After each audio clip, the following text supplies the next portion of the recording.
That's it? This is what they sent us? Who shot this crap? Bunch of cops standing around staring at each other. What else you got? Oh, great. Biggest murder story since LJ, and we're shooting other crews.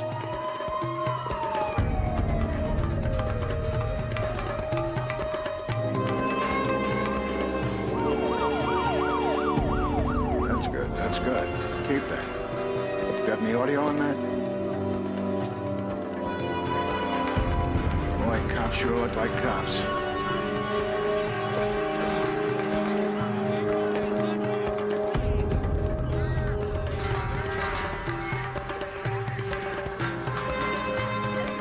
Okay, what about the killer? You got anything on the killer?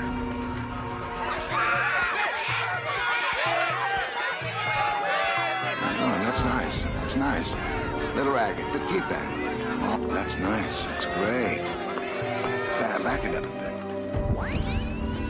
Okay, now, forward. Slowly. Look at that. Ah, you just missed it. Okay, slowly. Okay, freeze it there. Beautiful. Zoom in. Oh, man, Jeff, you're a genius. What else you got?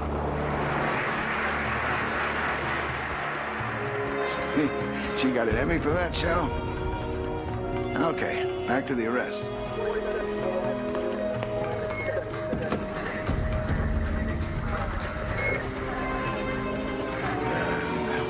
And off she goes. What about the body? Beloved husband. What a way to go.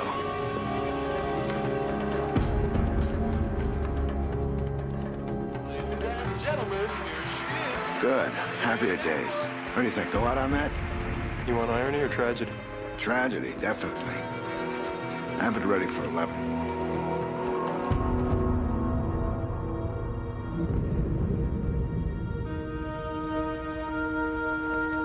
Went out with murder trial against this town professor. Hey, you! Down. Come on, there's nowhere else to park. Move it.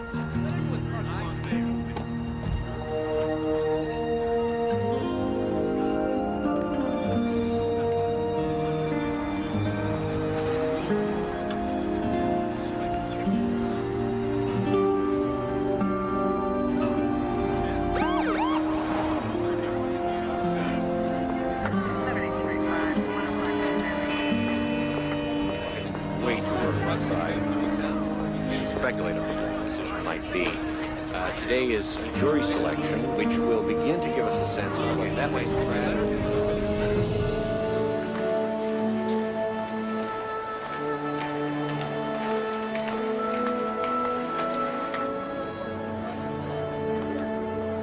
That's right.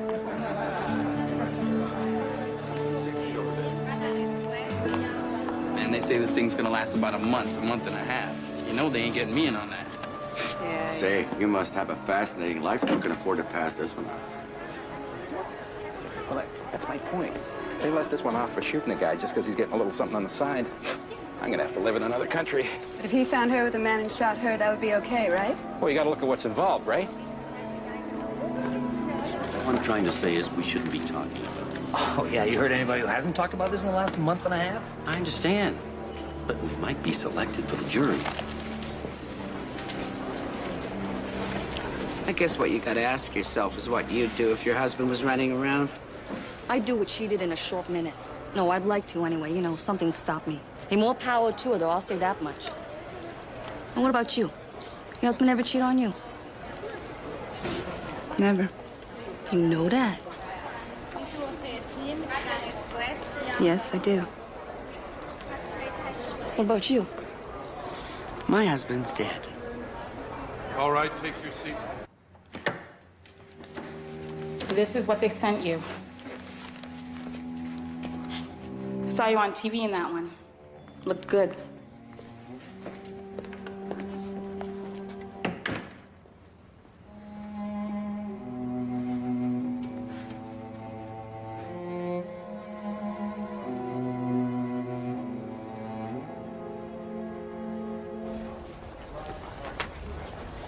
Look at this! Is my wife with another man? Have I ever been with another woman? Look, I don't tell this stuff to my priest. Excuse me, sir. You want to just fill in the form, please? Fill in the form, Hey, I'm please. not filling this in. This stuff is personal. We'll answer what you want and discuss the rest with the judge. I'm going to talk to him, boy. Just this is between me and my wife, okay? You don't pay me enough for this kind of stuff. We've got to take a long, hard look at women married over 10 years. All our surveys say that's where we're getting our best response. Probably wishing they'd done it themselves. I suspect that's precisely what we're tapping into. Something else.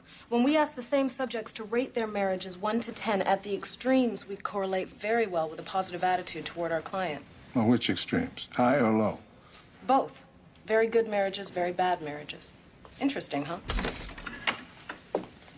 Hey, Wayne, come on in.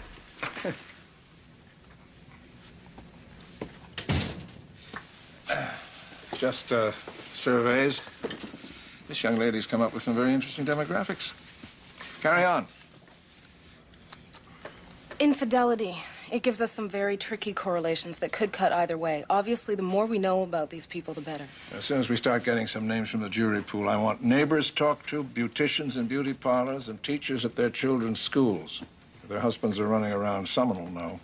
What about men on the jury? The women jurors are going to give us the most options.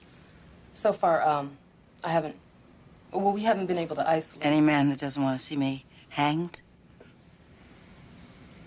Well, locked up for the rest of your life. But yeah, that's the general picture.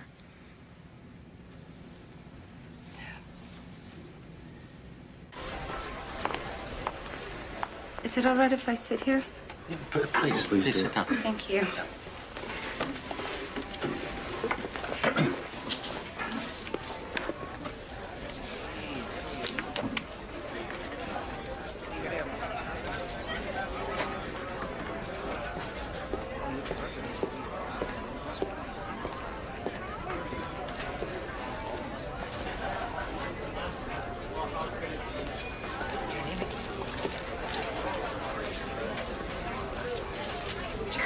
You know the thing that drives me crazy about jury duty?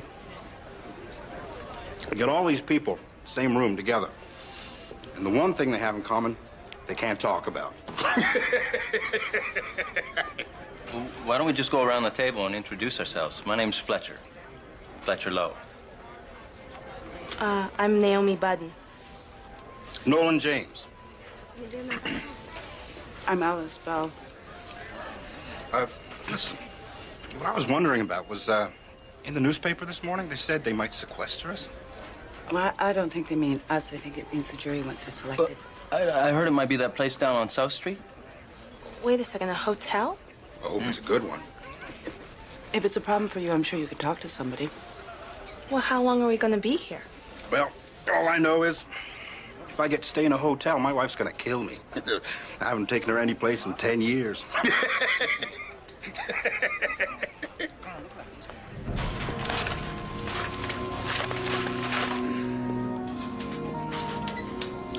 When I call your name, please take your coats and all your belongings and proceed to the door. The officer there will take you to court. Winston Barnes, Alfred Chu, Naomi Budden, Alice Bell,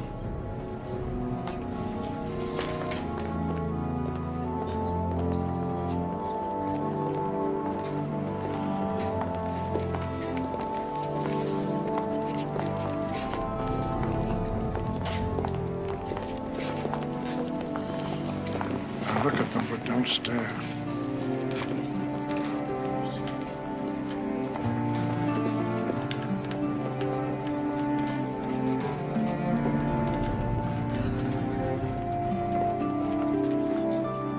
There's a fair likelihood when this trial commences that the jury will be sequestered. Our best estimate at this time is that the trial will take about a month. So I need a show of hands from those of you for whom this could prove to be an undue burden.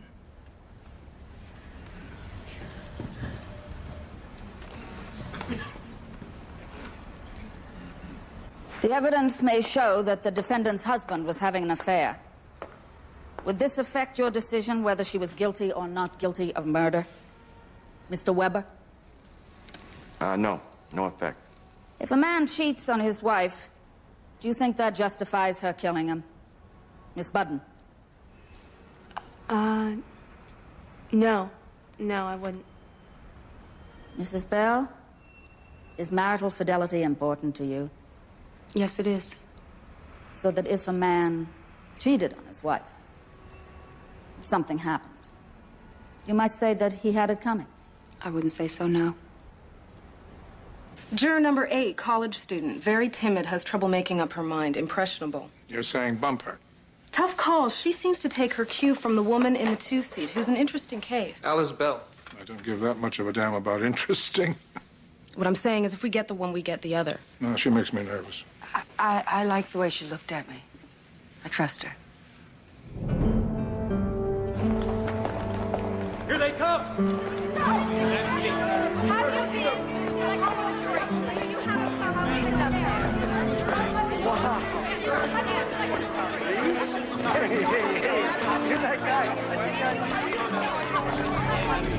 How many of you have watched Wynne Atwood's show on television? Did you form an opinion what she's like, Mrs. Carlucci? I think she's terrific. I would consider it a privilege to serve on Wynne Atwood's jury. Did you form an opinion, Ms. Vinograd? No, not really. Mr. Lowe? Well, she seems kind of smart, I guess. So you like her? Well, I don't usually watch that kind of show, you know. Sometimes it just comes on.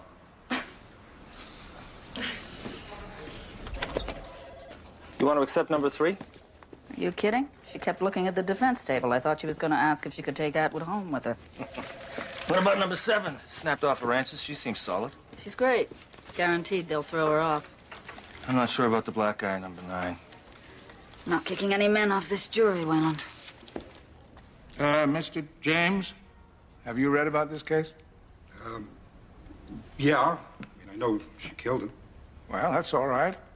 We're not contesting the fact that Mrs. Atwood shot her husband. In fact, it was Mrs. Atwood who called the police. Your Honor, is he testifying? Yes, ask a question, Mr. Franciscus. And Mr. James, the circumstances under which the shooting occurred and the state of mind of Ms. Atwood at the time are essential elements in determining whether it's first-degree murder, second-degree murder, or manslaughter. Now, will you be able to follow the court's instructions on that? I'll try. But basically, you think murder is murder? Pretty much, yeah. So if the judge instructed He's already you... said he would try to follow the court's instructions. Your Honor. Approach. Guess I gave him something to think about, huh? I don't see how the bias could be clearer, Your Honor. He said he could follow the court's orders. He knows how to answer the question, that's all that means. Mr. Franciscus, nothing precludes a juror from having opinions as long as they're not fixed opinions. Well, murder is murder. Sounds fixed to me. Will you keep your voice down? He said he would follow the court's instructions. Raise your right hand. Do you and each of you solemnly swear that you will well and truly try the cause now pending before this court and render a true and just verdict therein according to the evidence and instructions of the court, so help you God? I do.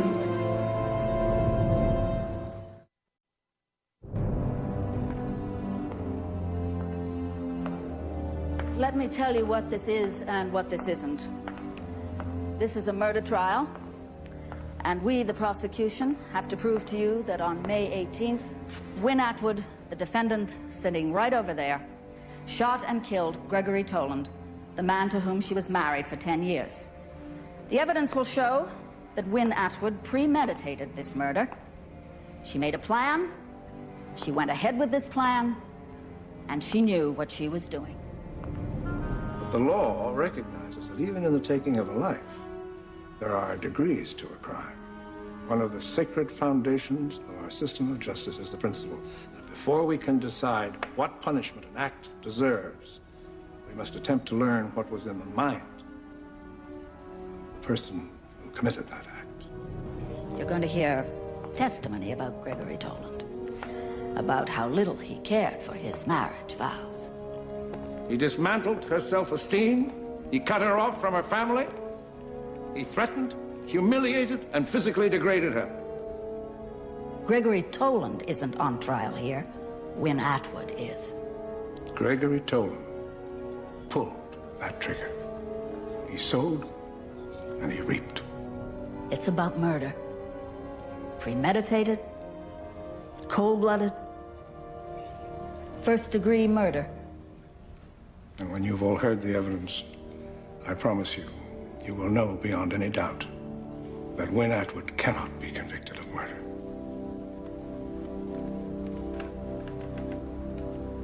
In non-technical terms, it means a single bullet penetrated the cheekbone just below the left eye and entered the brain, where it produced massive and fatal damage. Would death have been instantaneous? Oh, instantaneous, yes. And did the bullet that killed Gregory Toland come from this unregistered handgun that the police took from the defendant, State's Exhibit 11? Yes, it did. She was standing with a uniformed officer. As she approached me when I entered the room, she said, "My name is Wynne Atwood. I shot my husband. He's right in there." In there?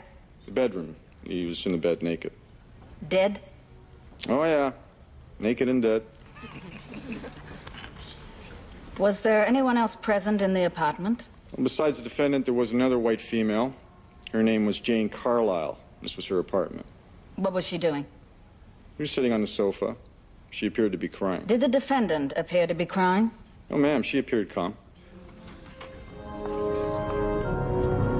And would you say that you and the defendant were close friends? We were very close friends. So she confided in you? Oh, yes. Did she ever talk to you about her marriage? All the time. What did she tell you? Objection, That hearsay. he'd been having an affair for years. Miss Donatello, when you hear an objection, don't answer the question until I've ruled. And this is hearsay, Miss Bosco. I'm not offering this for the truth of it, just to show the defendant's state of mind. All right. The witness's answer will stand, but the jury will not consider this statement in determining the truth of whether or not Mr. Toland was having an affair, but only in determining whether or not such a statement was made to the witness by the defendant. When the defendant told you about her husband's infidelity... Which time? So she brought the subject up more than once? Lots of times. Did you ever offer her any advice at these times? She didn't ask for it, but I gave it. I told her she should divorce him. And what, if anything, was the defendant's response to this? She said she wasn't going to let him and his bimbo girlfriend walk away with half her money.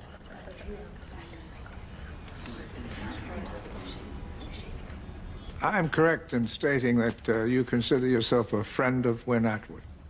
Yes, I do. Does testifying against such a good friend bother you at all? I didn't volunteer to do this, Mr. Franciscus. I was subpoenaed. And were you subpoenaed when you gave this interview for next week's edition of Inside Look magazine? How much were you paid for this interview, Mrs. Donatello? Answer the question, please. I believe it was $10,000. Buy a lot of new friends for that. Objection. Go on.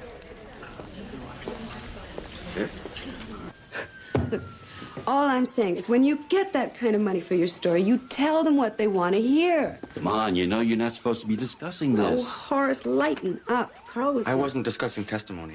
This is testimony. No, it isn't. All I said was, if somebody sells a story, does it mean they're gonna lie? I don't think so. Wait a minute. Never mind about that lady in there. What I want to know, are they going to give us that kind of money for our stories? Well, they might, but does it mean you're gonna lie? So what are you saying?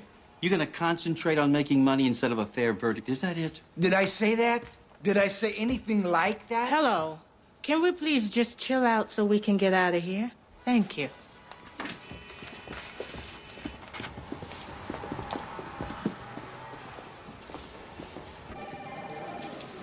We had all those police, bank guys, and, you know, the Fresnick experts.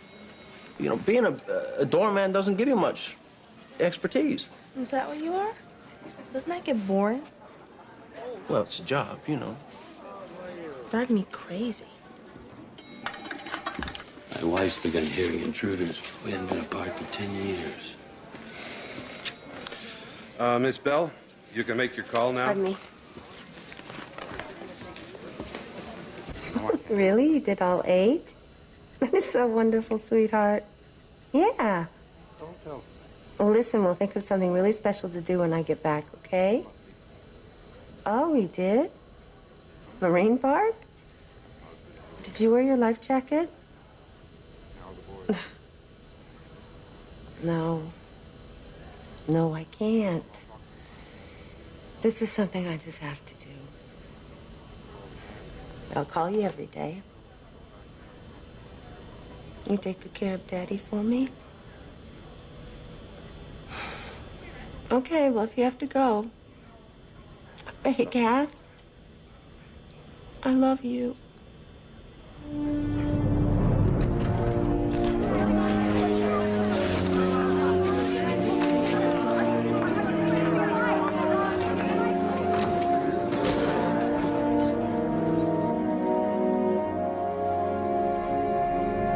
Miss Carlisle, when you started your relationship with Gregory Tolan, did you know that he was married? Yes, I did.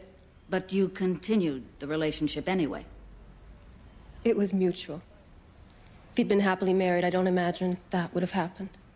Did you ever discuss marriage with Gregory Tolan? Oh, yes. He... Your Honor, we're getting into a delicate area here. Did she have the conversations? There's nothing improper about that. Counsel knows what I'm talking about. We have to discuss this. Is there an objection? I don't hear any grounds. How about probative, inflammatory, hearsay? You want an objection? I can give you a dozen. All right, all right. Bailiff, we'll take a 10-minute recess.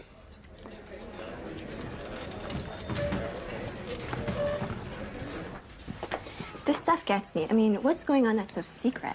Honey, if he's talking to his girlfriend about getting married, then you got to believe that he's talking to his wife about getting a divorce. You're trying to suggest that the man wanted to get out of the marriage. Unless I misunderstood your opening statement, aren't you alleging that's why she killed him? Exactly, which is why Which is why you can't permit it, Your Honor. And we can hardly cross-examine the deceased on whether these conversations took place or not, can we? Your client should have thought of that before she killed him. Tell you, man, Franciscus is gonna win this round. No way. That lady lawyer isn't gonna let him get away with nothing. I bet you $50. First question back ain't about marriage. You are on, huh? What? Guess.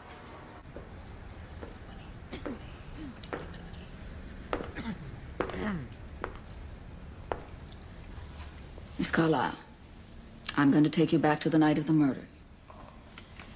In your own words, please tell us what happened. Well, Greg had already gone to bed. I was just coming out of the bathroom when the doorbell rang. I answered the door, and it was his wife. The defendant?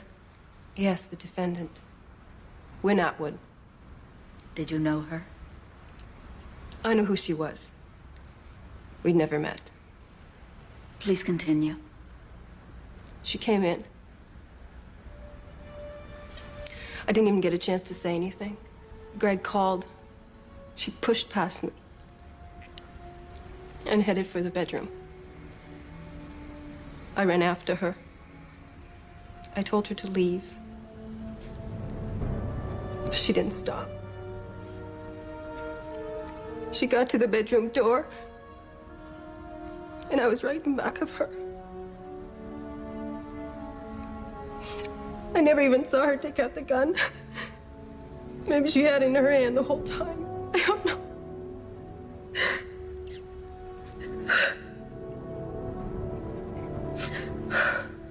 Are you all right? Fine. Greg was just getting out of bed. I guess because of the commotion. I could see him. I could see his face.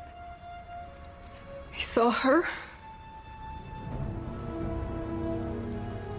And he must have seen the gun at the same time.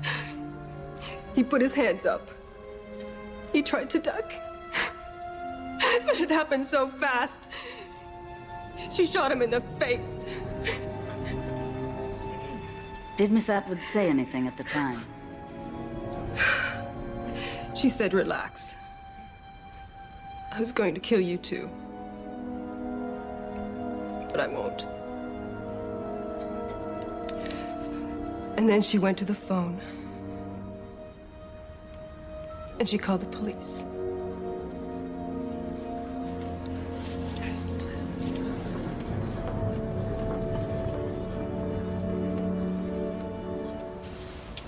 Yeah.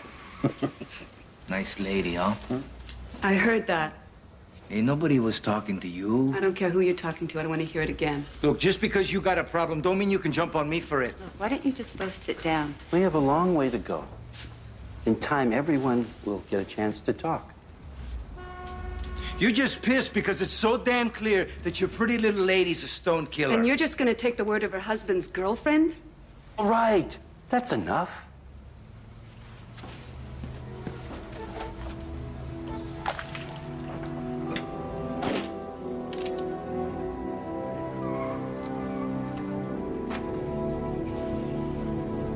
All right, everyone out. Go and finish your lunch somewhere else.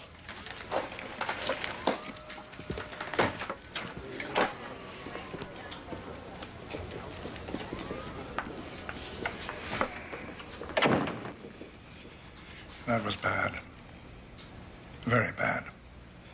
She was mighty convincing with the jury about your husband wanting out of the marriage. What do you expect her to say? Of course she's going to say something like that. Now you listen to me very carefully. I'm not going to ask you anything now. But once you take the stand, I will. And I hope to hell your answer will let the jury know that if your husband ever talked to that woman about marriage, he was lying. He didn't want the divorce. You did. Now, is that clear? Yes.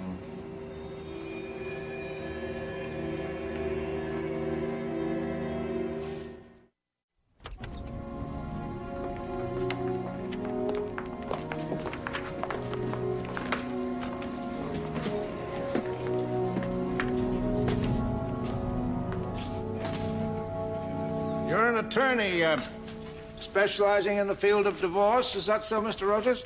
Yes, I am. May I approach? This is Defense 14 for identification, Your Honor. Do you recognize this volume? It's my appointment calendar. Directing your attention to the afternoon of August the 11th. Could you tell us what your 2 o'clock appointment was? I had an appointment with Wynne Atwood. And did Ms. Atwood keep that appointment? Yes, she did. No further questions? Your witness? Mr. Otis, when you saw the defendant, did she ask you what a divorce settlement would cost her? Your Honor, I respectfully decline to answer that question on the grounds of attorney-client privilege. Your Honor.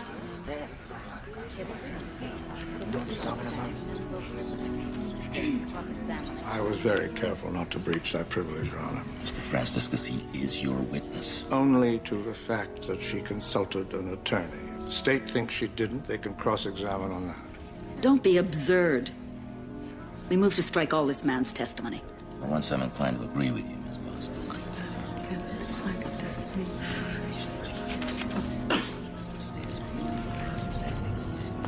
For technical reasons, you are not to concern yourselves with or speculate about the testimony of Mr. Otis, which has been stricken from the record.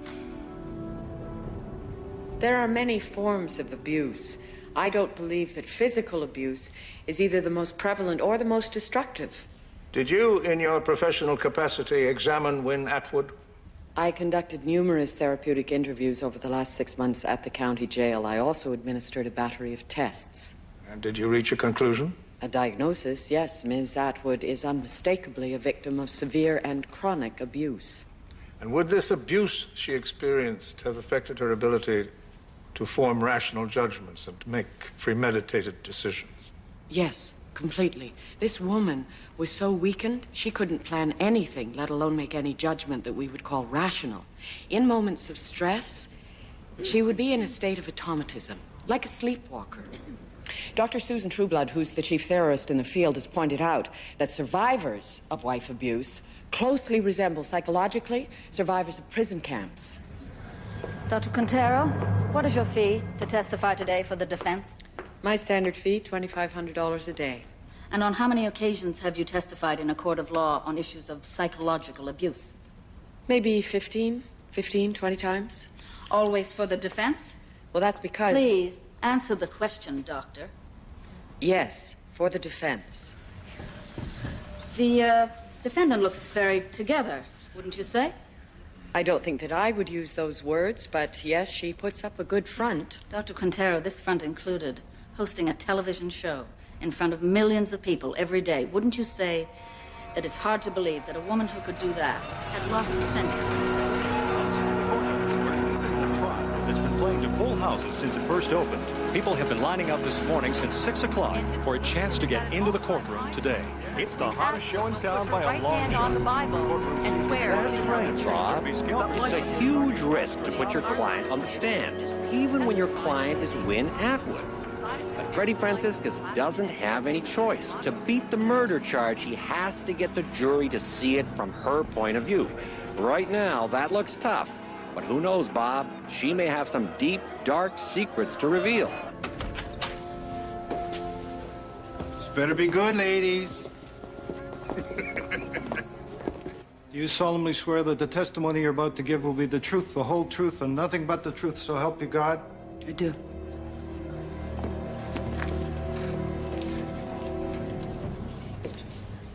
Would you say you were happily married? In the beginning, we were in love.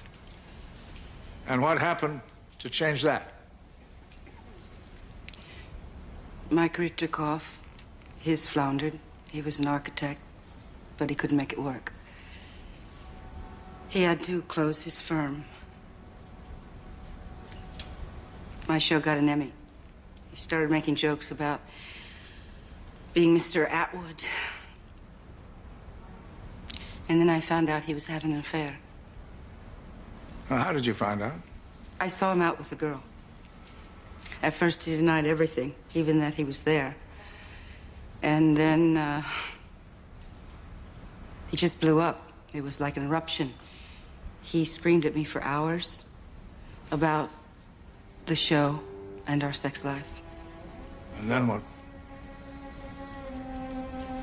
He said that I was frigid and that I had been from the start. And that he'd been holding his feelings in forever. And then he threw me down on the bed and we had sex. Did you consent to this? He was my husband. I suppose I would have. He was very, very upset. You did consent to it? I wasn't asked. After this incident, did relations with your husband change? Please, you must answer for the record. Yes. In what way? It was like that from then on, all the time. I had to go away. We did the show from London for a month. One night I called home, and a woman answered the phone. What time's this? Here it was about 2 in the morning.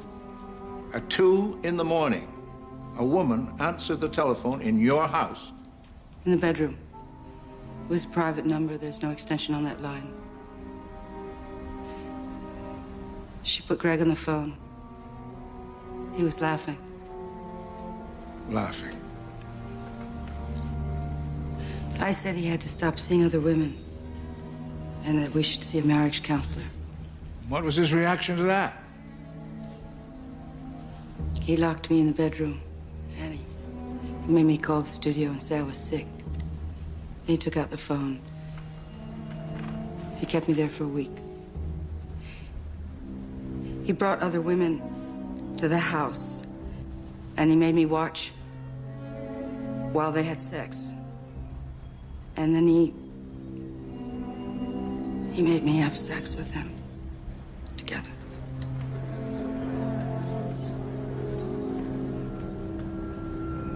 If my mother called, or my sister, he'd stand over me until I hung up the phone.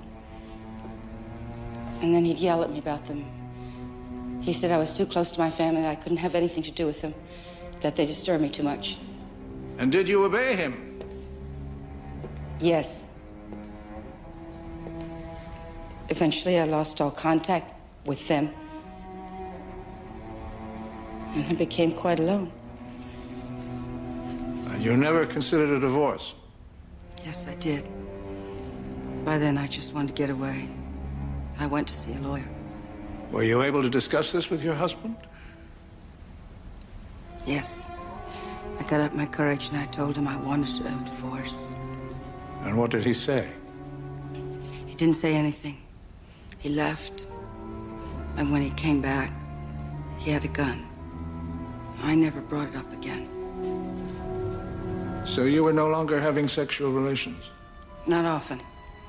He moved out of the bedroom. He was sleeping in the guest room when he was at home. But sometimes I'd wake up and he'd be on top of me.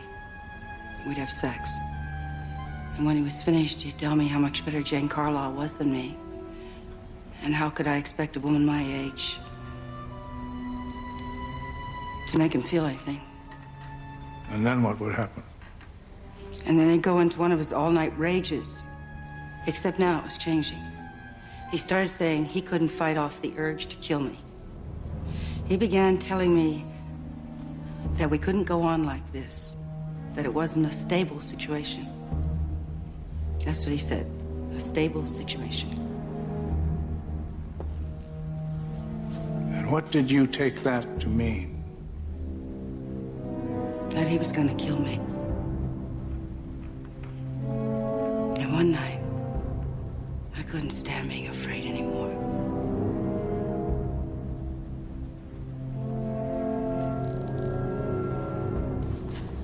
So you knew where you were going? Yes, I found out where she lived. So it's true. You went there with the intention to kill your husband? No, not at all. Well, why else would you bring a loaded gun? I don't know, You just went there with it on a whim. I didn't think. I hadn't slept for a week.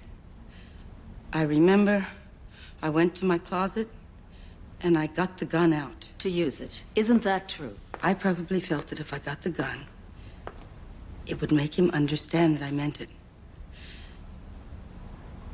That he had to let me go, that this could not go on. That it had to stop. Or you would stop it by killing him.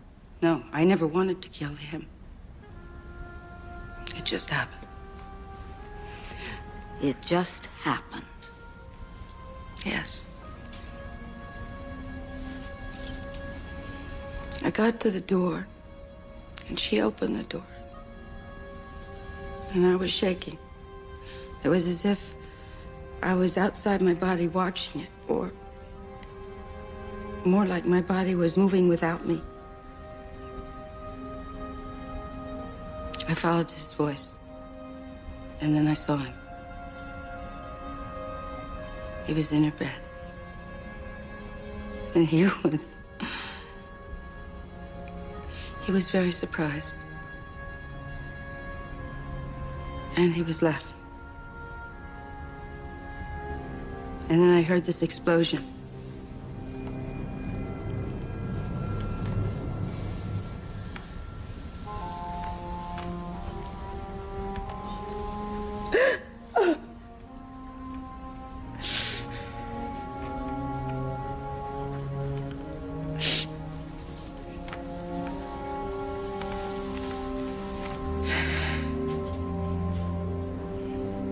You want to take a break, Miss Atwood? No, I'm sorry. The gun went off, and he was dead.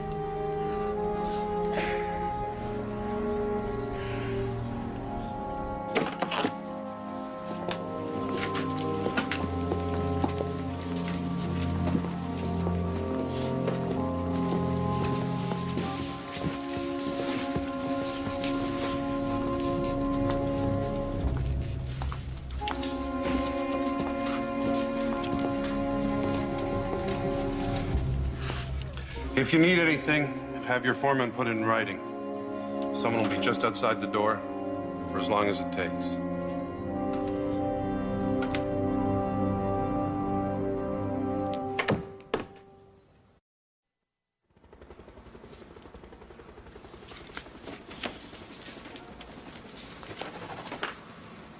it's okay if I sit here, right? I mean, there's no particular order. Sit down. Who is our foreman? Four-person. The judge said we're supposed to elect someone. Oh, who wants to bother with that? Let's just make it the dude in the #1 chair. Yeah, that's you, pal. Your notes are gonna come in handy. That's not how you elect someone. All right, so I nominate Carl there. What's his name in the first chair? I second that. This is ridiculous. This is something we should talk about. Oh, so you can elect some lady that was crying in there when she was on the stand? No way. This isn't about men against women. I think Beryl has a point. I think Alice should be four-person. Or Beryl. Are you kidding? She had her mind made up before this thing even started. I don't see what gives you the right. Mr. Ramos, that's uncalled for. All right, man, I'm sorry. To her. Yeah, right, I'm sorry. I think we're going to have enough to argue about. Why don't we just let Mr. Weber be foreman? I mean, he's in the first chair, and then it won't be a victory for anyone. I won't fight it, but if he can't, let's just cross that bridge if we get to it.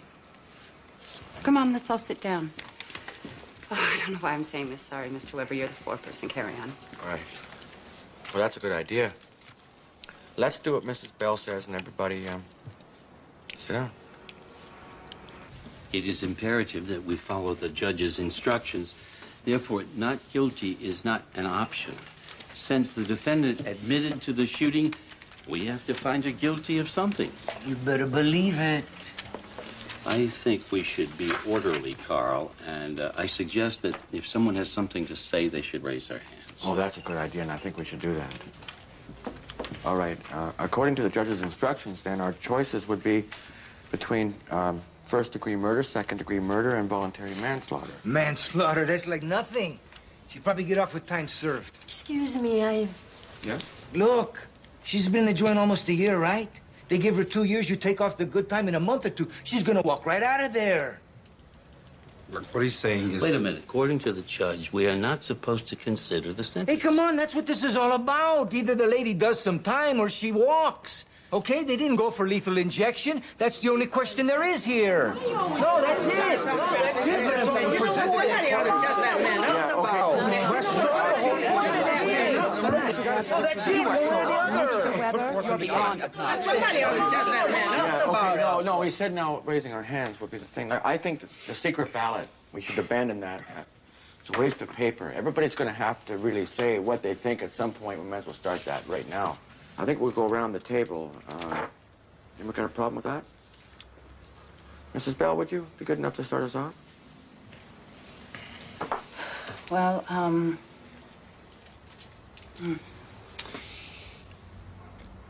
I don't think it was first-degree murder because I don't think that the state proved that she premeditated her intent to kill him. And what'd she bring the gun for then?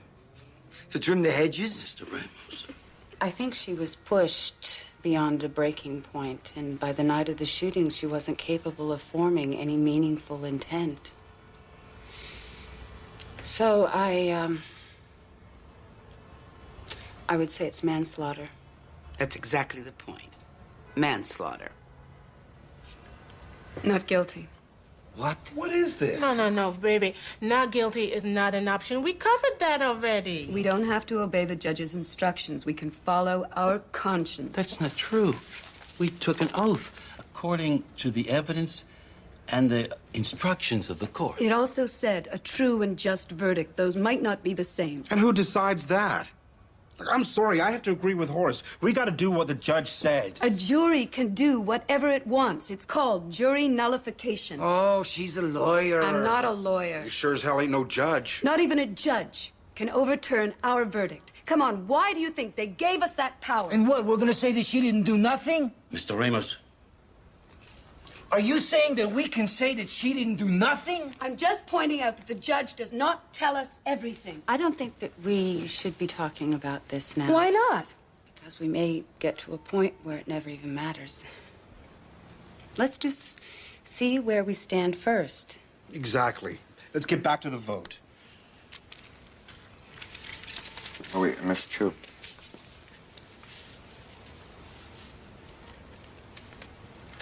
Well, I kinda think what Alice said before was right, so manslaughter. That's right, manslaughter. There was no intent. Not like somebody planning something. All right, well, I'm the foreman. I'm going to abstain. Plus, I have made up my mind. Mr. Lowe? Well, I just hope this doesn't come down to a boy-girl thing because, well, if it does, then I kind of agree with the women. Manslaughter. Manslaughter. What, are we all crazy? She didn't plan nothing, and she put one right between his eyes. It's murder one. No two ways. I don't know if things are as simple as Raphael says. Maybe it's second-degree murder. Second degree. But how could it be second degree? I'm sure it was premeditated. I don't know. I'm just not comfortable with first. But it is murder. That's what I'm saying. All right. So second. Yeah. I think it's a manslaughter. Sorry? I think it's a manslaughter. Well, I guess it's my time. Like Carl, I'm not decided.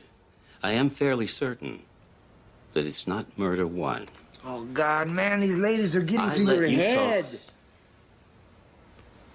But I'm pretty certain that it could be murder two. But if I had to vote right now, I couldn't vote for manslaughter. So where does that leave us? I'll call that second. We have 1 for outright acquittal, 7 for manslaughter, 1 for first degree, 2 for second, and 1 undecided. So what do we do now, Mr. Weber?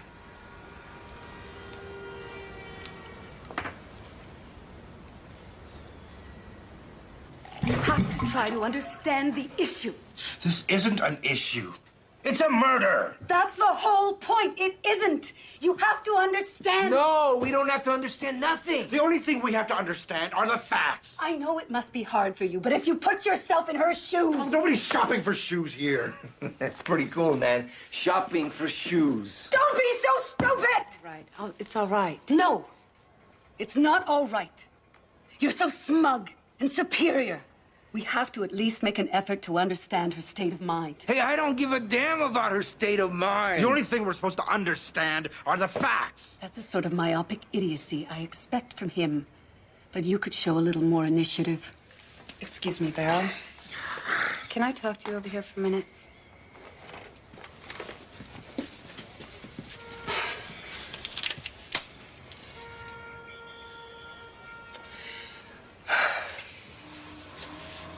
You know, when you talk to them like that, you only make them dig their heels in deeper.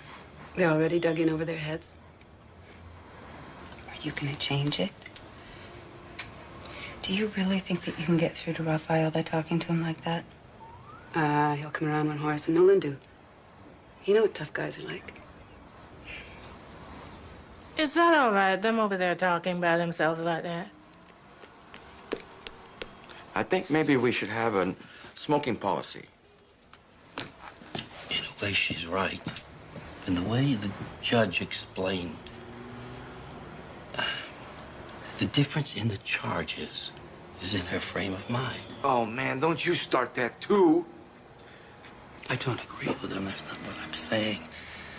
But we have to examine what she was thinking. That's exactly what the defense wants you to do. They want you to forget the facts. Hey, you know what?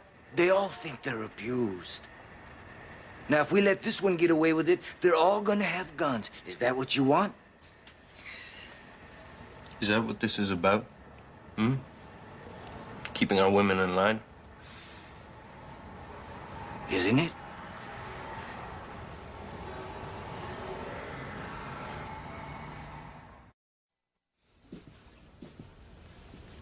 We're just wasting time, people. She went in there, she killed him, and that's murder. Killing isn't necessarily murder. Don't win you a Nobel Peace Prize. There, okay. Meryl takes that coffee pot, flings it, hits me in the head. I die. That's murder. Not if you've provoked her so badly it drives her nuts. And everyone else. Look, she can't stand it anymore. She picks up the coffee pot, she hits you over the head, and it accidentally kills you. That's manslaughter. She should just make him drink it. That would do it. Listen, Nolan. Like this morning at breakfast, she decided that first chance she got, she was gonna beat you to death with a coffee pot. Don't you get it? That's what state of mind means. Okay, but you can't ever know that. What she meant to do. But it sounds as though you agree that her state of mind is important. Yeah. Oh, great. Now you. All right, we want to know what her state of mind was, right? So let's reconstruct what happened from her point of view. And what? We're gonna get in touch with her inner feelings? We should get the floor plans, the gun, everything. Okay, it's the night of the crime. She's getting ready for bed. She just had a shower, so she's coming out of the bathroom. I'm trying not to think about him, okay, about where he is. Oh, man, this is so lame. No, it's not. Shut up. I'm thinking I'm all alone. She looks in the closet. She's got this nice nightgown. Only what if he comes home and sees her in it? That could set him off. She's thinking how he makes her hate being pretty. You're making this all up. It's got nothing to do with it. Yes, it does. Keep going. And then she suddenly knows. She just can't take it anymore. She's just has to make him understand that it has to stop. She goes to his room and gets the gun. In her closet. I'm in a sort of daze. I don't I was really know what just I'm saying feeling. that the gun was in her closet. I don't remember that. You know, I don't think the side conversations are appropriate. I think if somebody has something to say, they should say it so all of us can hear. Okay, thank you. Actually, I think that Yvonne has something to say. She said the gun was in her closet. I remember that because I wondered then why his gun was in her closet. Maybe because he put it in there. What difference does it make? I don't know.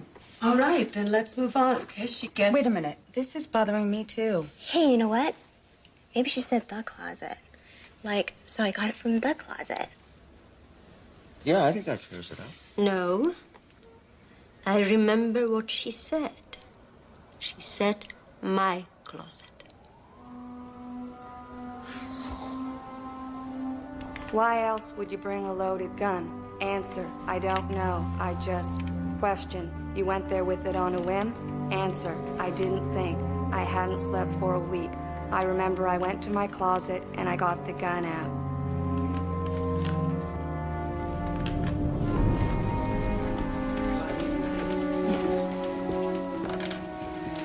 I don't understand any of this. Her closet, his closet. What difference does it make?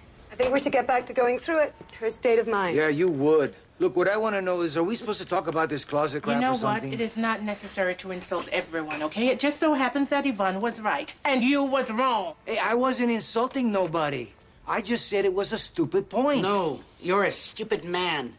I'm sick and tired of him pushing everyone around. Nobody's pushing anybody around, except for maybe this one with her. He makes me hate myself for being pretty. Oh, right, Mr. Fact. Only you didn't have your facts.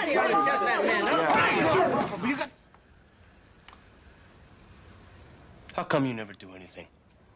What? You're the foreman. You just sit there, you let them fight like that? What am I supposed to do? It's not my job. You're not even trying. You just sit there, you write all the time. What the hell is this? Get away. Hey, no, Fletcher, come on, give that back to him. Come on. No, except that one with her make me hate pretty. B. Oh, Mr. Fact didn't have his facts right. I'm allowed to take notes. Yvonne, heavily accented English, old-fashioned hairdo. You're allowed to take notes. If you're on a jury, you can take notes. It's not about the trial, is it? What are you doing? What do you mean, what am I doing? What, are you getting your stuff together for the big bestseller? Is that it? Don't you start picking on me. Is that what you are doing? There's not one person in this room who hasn't thought the same thing as me, and that is the truth.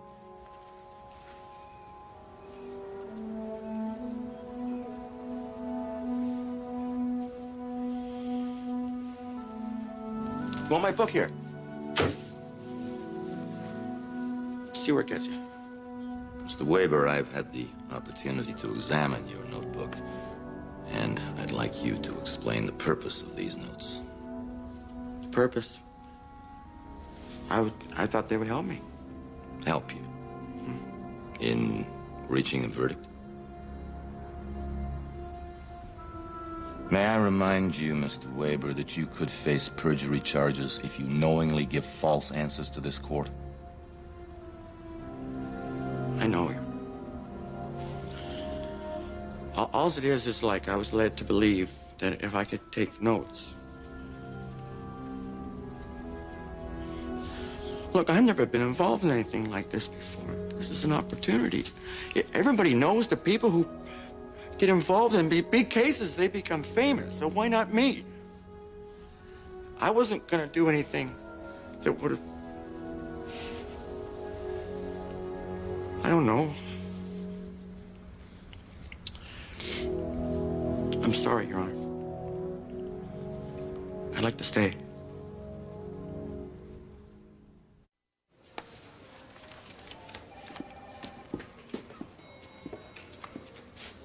You really blew it, man. You know that? It was like he was spying on us, okay? Hey, what did you get for us, huh? They're gonna throw us off, right? Excuse me. May I? Thanks. God, people act weird. Get a bunch of strangers scooped up together. You're doing great. Look how you confronted Carl. Oh, yeah, that. But I can't. I mean, you think it all through, you know, and you're smart. But sometimes I just can't follow it all. You have as much right to your thoughts as anyone else in that room. What thoughts? I'm just confused. We're all confused. Don't sell yourself short. Yeah, I know. But Beryl, you know, she's got it all straight in her head, and you can analyze these things. Evelyn Harris and all the others. I can't do that kind of analyzation. You're a good and decent man. That's what being on a jury is about.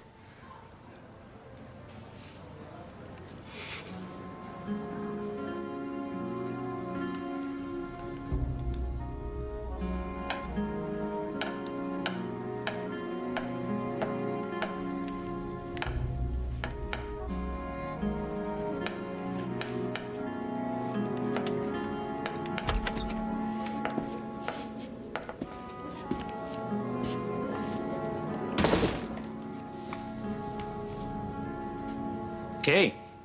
Looks like you got a new foreman. Maybe now we can get this thing settled. I'm Larry Milan. I like to run a pretty tight ship, and the first thing I think we got to do is get ourselves up to speed. I'm not certain you're the foreman, Mr. Milan. Well, that's what old Carl was, and I'm his replacement. We made a mistake before. We're not going to make it again. I nominate Alice Bell.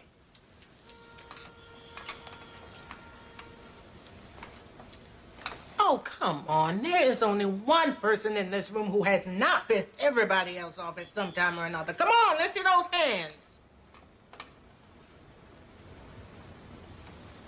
Thank you. Okay. Thank you. You're welcome. I just want to say one thing, and I'll shut up. All of you have talked a lot about this, so you all know where you stand. I just want to tell you where I stand.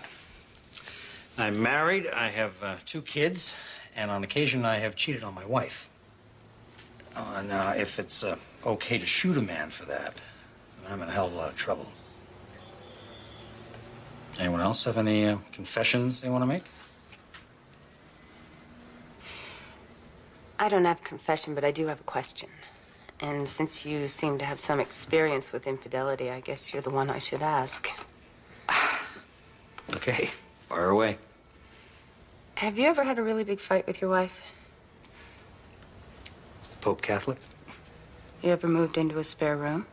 Yeah, I have been known to do that on occasion. Where's this going, counselor?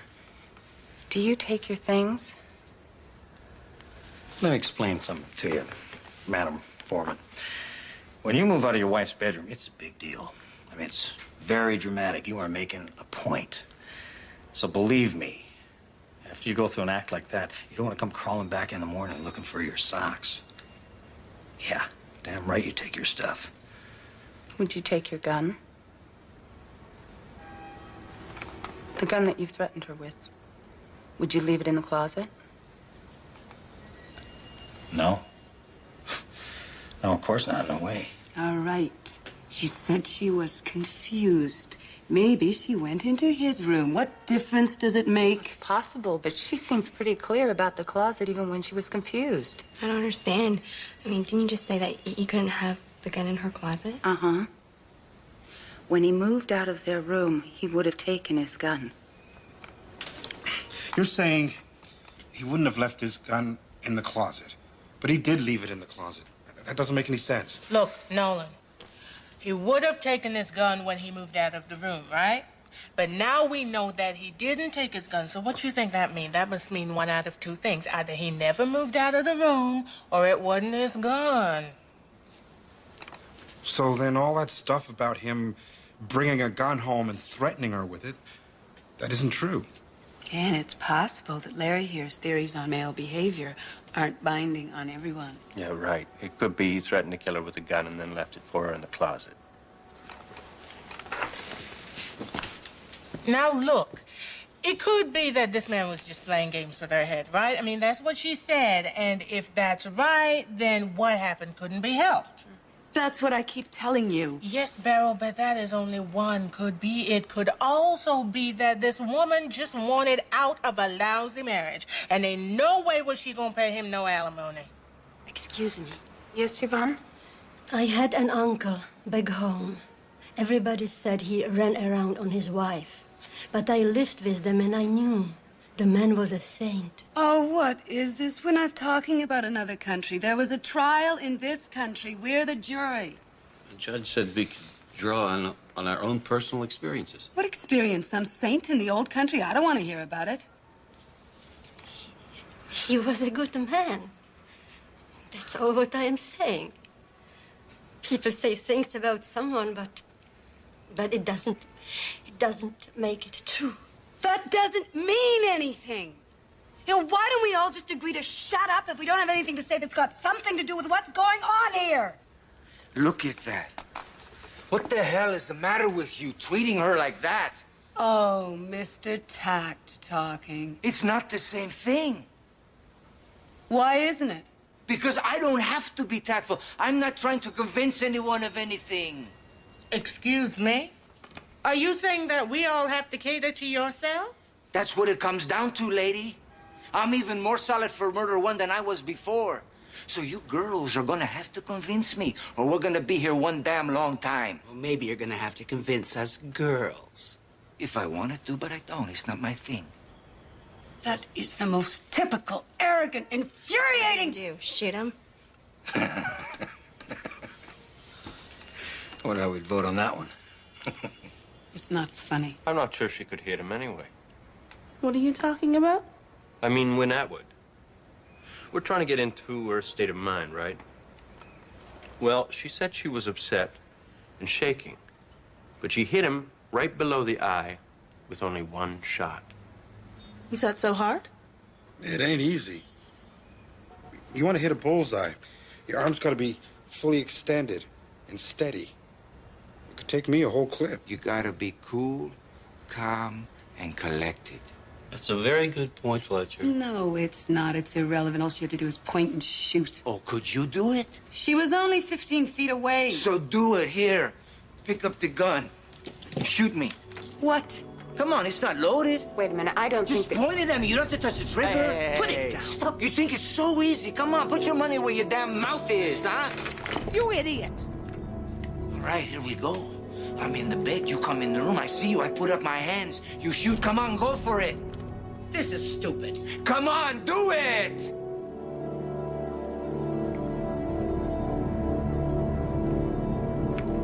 Kill me!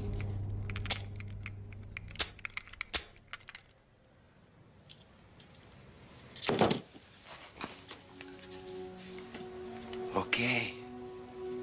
So you shot the lamp. You shot my knee. You shot my girlfriend's pussycat.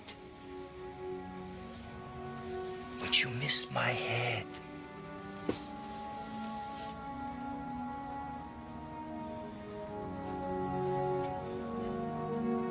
You okay? Yes. So to kill him in one shot She had to know what she was doing. It's like I said before. She's a stone killer. No. Not necessarily. Dr. Quintero said she was in a state of automatism. And Wynn herself said she left her body. You know, it's like a car accident. When things happen in slow motion. And everything's very clear and calm.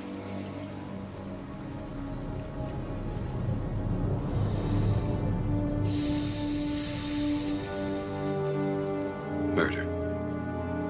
First degree. Miss Edgewood is not telling us the truth. Is that first degree?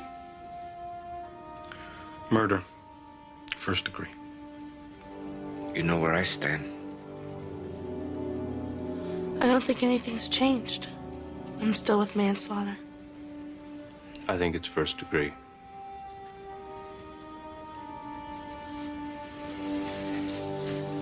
Well, before I was convinced she was abused, but now I'm not so sure. I'd have to say I'm leaning towards murder. There's definitely a hole in that woman's story. I don't think I could vote for manslaughter now. I don't know. Maybe Alice is right. Oh, can't you think for yourself? I don't believe her story anymore. That's for me, for myself. Okay? Nothing's changed for me. Same with me. Manslaughter. Murder 1. Excuse me.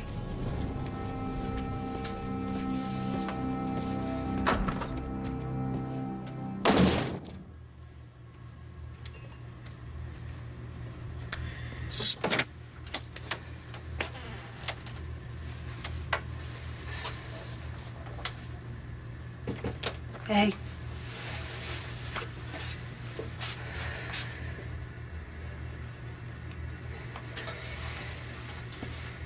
can get pretty rough in there, can it? At least with Ralph, I know where I stand. It's not personal. We're all just trying to do the right thing. You know something?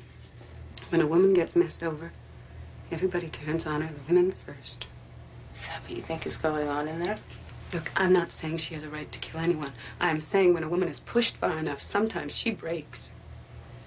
And we can't judge people who've suffered like that the way that we judge people who haven't. That's right, yeah. But what if she hasn't? What if she's lying, Beryl? And then she's cheating every single woman who is abused. No, okay. Maybe she didn't tell the whole truth about the gun. Or maybe she exaggerated a few other things. But if she shot the man, you know he gave her good reason. Now, maybe you're prepared to forget that, but I am not.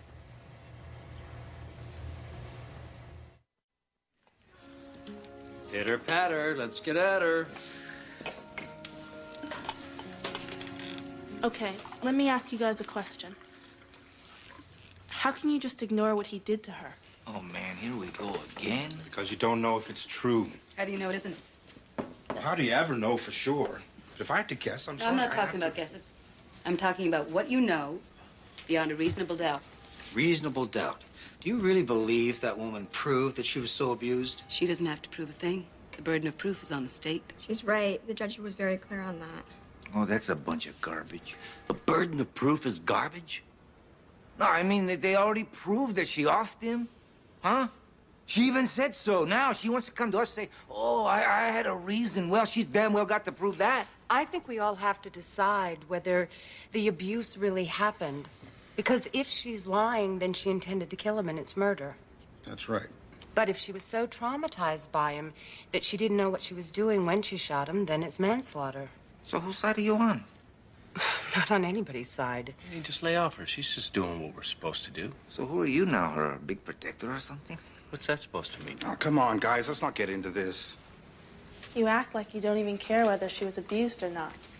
Well, I don't. Oh, please. All I know is that she planned the whole thing out like ice. You can't know that. You can't know whether she intended to kill him. No, I don't have to know it. Not like if I saw it. Come on, the judge, he had a word for it. You know, it's like when you see that the sidewalk's wet, but you didn't actually see it raining. Infer. That's it, all right. So here we go. She gets herself a piece, right? I infer she's got a mind to shoot him. She puts it in her pocket. I infer she's gonna shoot him now. She gets in her car, she drives over to where this other lady lives. I infer she's gonna shoot him right now. She goes in the bedroom. She shoots him, bang, right between the eyes. I infer premeditation. And that's murder one. But why? If she wasn't abused, why did she do it? Why would a woman who had what she had risk everything? She don't want to give him a divorce. Oh, she'd rather risk going to prison? I mean, think about it. So she had to give him half her money. Big deal. What is that? Compared to having your life destroyed? Anyway, she went to a divorce lawyer. No, Naomi. We're not allowed to consider that testimony. Horace is right. Judge said so. We have to ignore that testimony. How can you pretend you don't know something? It's kind of weird. I mean, how can a woman like that kill her husband? There is only one reason.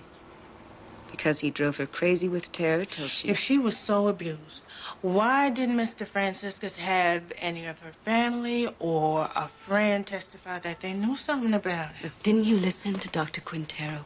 When you are abused like that, you don't talk to anyone. You're isolated because you're so ashamed. You can kind of see it any way you want. It's really confusing. I had a friend. She was beaten up a lot by her boyfriend, and I didn't know, but I knew, you know? You see, that's what I'm talking about right there. I don't care how isolated you are. Somebody has got to know something. Yeah, but what you don't know is the secret hell she... No, we don't. But listen, this is where I'm coming from, okay? People have got to agree that we are not going to kill each other. You know what I'm saying? It's just basic. It is basic to being a human being. Am I right?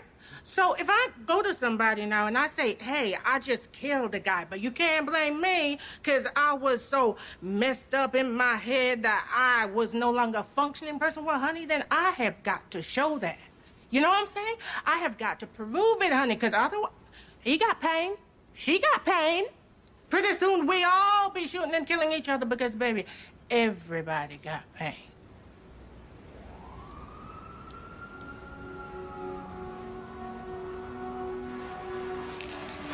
Excuse me? I'm changing my verdict to first-degree murder.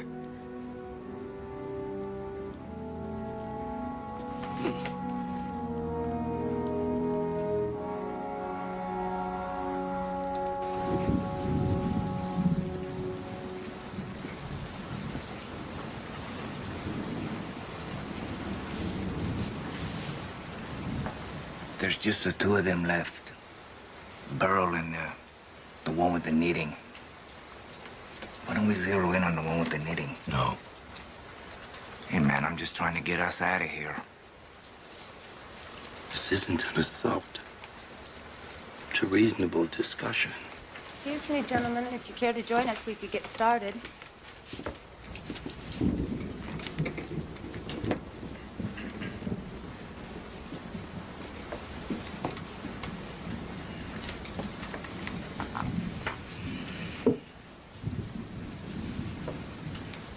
Yesterday, Mr. Ramos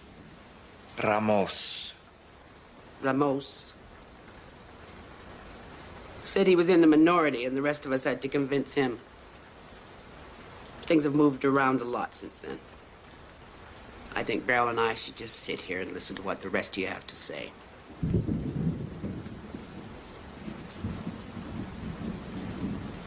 Okay, I'll take a crack at it. The gun in her closet, not his gun. The fact she was in control nailed him with one shot. The mistress testified Atwood said she was going to kill her, too. You can't trust her word. Okay. Okay, when Atwood testified, she implied that her husband was sleeping with all kinds of women. But when the mistress testified, she said that their relationship had been going on for like more than 3 years. He has a mistress for 3 years, and you make it sound like it's something good he did. No, that's not what I'm saying. What I'm saying is they didn't cross-examine her. They didn't ask her about other women. How would she know? Believe me, when you cheat on your mistress, she knows. Just like your wife. But the point is, if the defense didn't ask her, it's because they didn't want us to hear the answer. So, the simple fact is, he may not have been faithful to his wife, but he was not, as they say, sleeping around. Why are you protecting that man's reputation? He was in that tramp's apartment when he was shot. He was a useless, cheating, deceiving... Hey, what is it with you? Your husband cheated on you or something? What's your problem?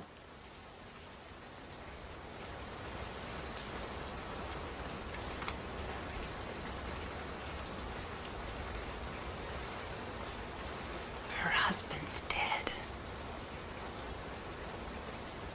Oh, geez. Hey, I'm sorry. I didn't mean... I didn't know. Hey, look, I'm sorry, okay? The way you talk to women, you should be ashamed. I've been married for 27 years, and it's wrong. Wrong.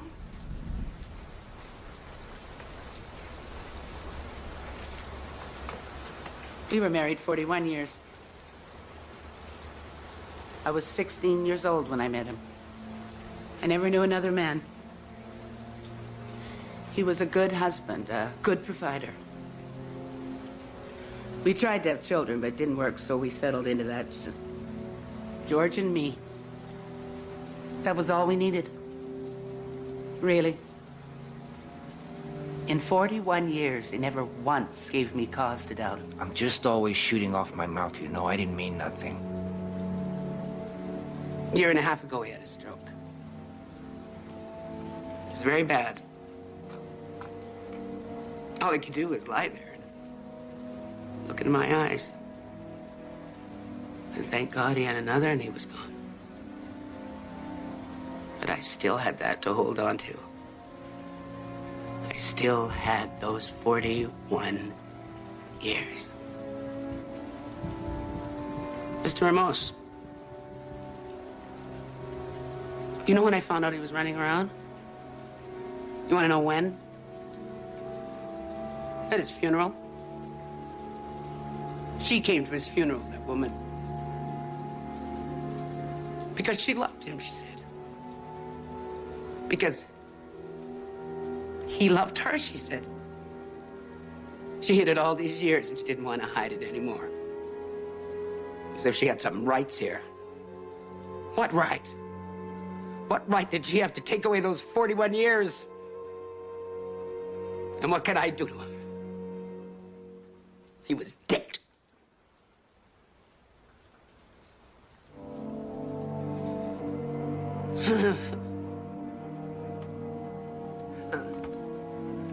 Yeah.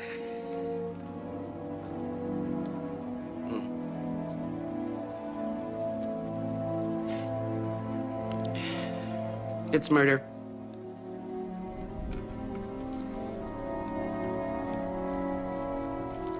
God help me, it's what I would have done.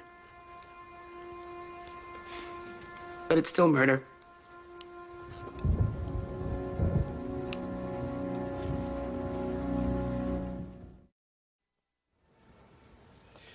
Doesn't it bother you that she lied about the gun? Some, but she was telling the truth about the relationship. None of her friends knew anything about it. I told you, when people are treated like that, they don't want anyone to know. Beryl, you've been had. You just don't want to hear it. No, you've been had. All of you. Men can do whatever they want, and we're supposed to take it. Some drunken slob beats his wife to death. That's sudden anger, whatever the lawyers call it. But when she can't stand it anymore, crouching in a corner, terrified, waiting, That makes what she does premeditated. And she goes to jail for the rest of her life. I am sick of it. And this is my chance to put it right. This isn't a political trial. Oh, God, of course it is. And what's the political message you're trying to send? You can only push a woman so far. How's that? Fine. I can see that. If her story's true. It is. And if you don't buy that, then we go into that court and we tell the judge we are a hung jury. It's fine. Bitch don't listen to anything anyway. Hey, bailiff! Sit down and watch your mouth.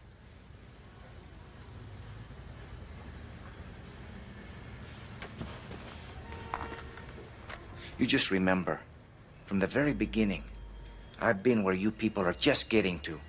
Yes, but for all the wrong reasons. We have all been sitting here struggling to find the truth while you had your mind made up from the start. And even though we've come to the same verdict as you, does not make your behavior acceptable.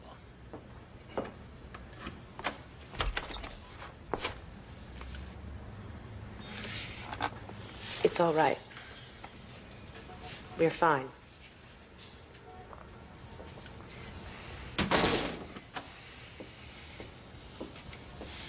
I want to know something, Beryl. Is this a crusade with you? Are you sticking with not guilty because some women are abused? No, because she was. And if she wasn't? I just want to know where we stand.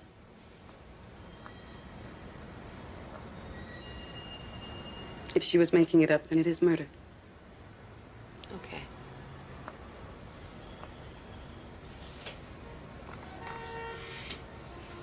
Look, I'm sorry for making you all go through this. But what you don't seem to get is what women experience. It is like being in a concentration camp. Just like that psychologist said, the one Dr. Quintero quoted. Dr. Susan Trueblood. And I don't understand why you can't see that. How did you remember that? Her name? She was on TV.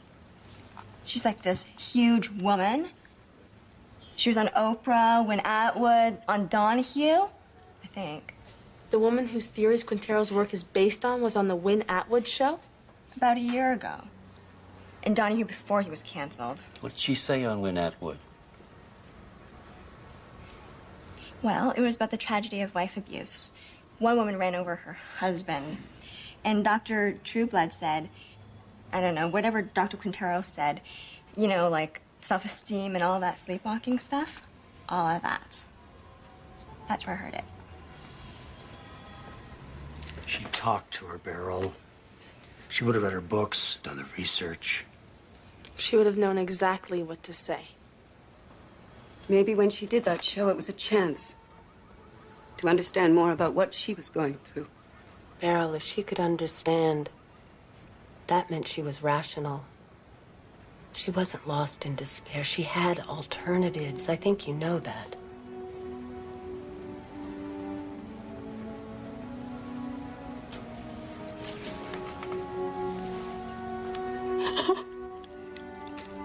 I can't betray every woman. You're not. This is one very specific woman who lied.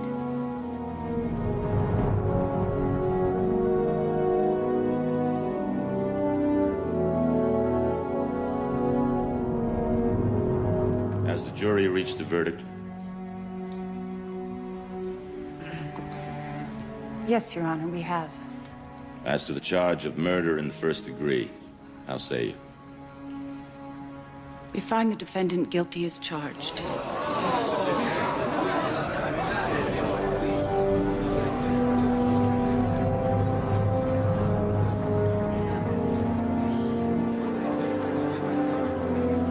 Alice Bell, is this your verdict?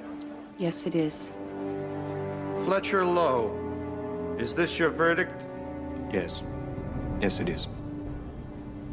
Naomi Budden, is this your verdict? Yes. Rafael Ramos, is this your verdict? Yeah. Yes. Noland James, is this your verdict? That's my verdict. Yvonne Mihalik, is this your verdict? Yes. Horace Stefanos, is this your verdict? Yes, it is. First-degree murder. Guilty. Lawrence Milan, is this your verdict? Murder, first degree. Yes. Gladys McKenzie, is this your verdict? Yes, it is. Beryl Granger, is this your verdict? Yes. Stephanie True, is this your verdict? That's right. Yeah. Evelyn Harris, is this your verdict? First degree murder. Yes.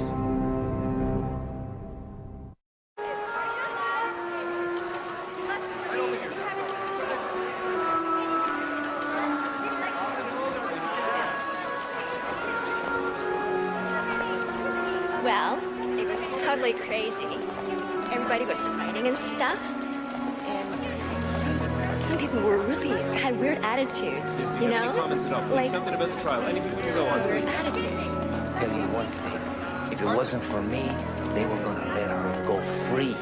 But listen, if you want to hear the rest of the story, you know, you have to call me. It was hard. It was hard, you know. I felt for her, but yeah, it was hard. Hey, Alice. Hey. Maybe I'll see you sometime. Yeah, maybe.